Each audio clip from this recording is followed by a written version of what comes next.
কালিকা পুরাণের পাতা থেকে জানা যায় পুরাকালের সারা পৃথিবী জুড়ে ত্রাস সৃষ্টি করেছিল শুম্ভ অশুম্ভ নামে দুটি দৈত্য। এই দুই দৈত্যের কাছে এমনকি দেবতারাও যুদ্ধে আত্মসমর্পণ করেন। দেবলোক থেকে বিতাড়িত হন দেবরাজ ইন্দ্র। দেবলোকে পুনরায় ফিরে যাওয়ার উদ্দেশ্যে তিনি আদিশক্তি মা মহামায়ার তপস্যা শুরু করেন। দেবী সন্তুষ্ট হয়ে আবির্ভূত হন। তার শরীরের কোষ থেকে সৃষ্টি হয় অন্য এক দেবী কৌশিকী।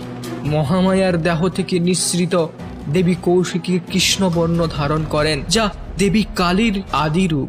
দেবতাদের স্বর্গরাজ্য দখলের উদ্দেশ্যে অসুররা যখন তাণ্ডব চালাচ্ছিল, ঠিক তখনই সৃষ্টি হয় দেবী দুর্গার। অসুরদের প্রধান রক্তবিষ ছিল ব্রহ্মার বরপ্রাপ্ত। তার এক ফোঁটা রক্ত মাটিতে পড়লেই তা থেকে জন্ম নিচ্ছিল একাধিক অসুর।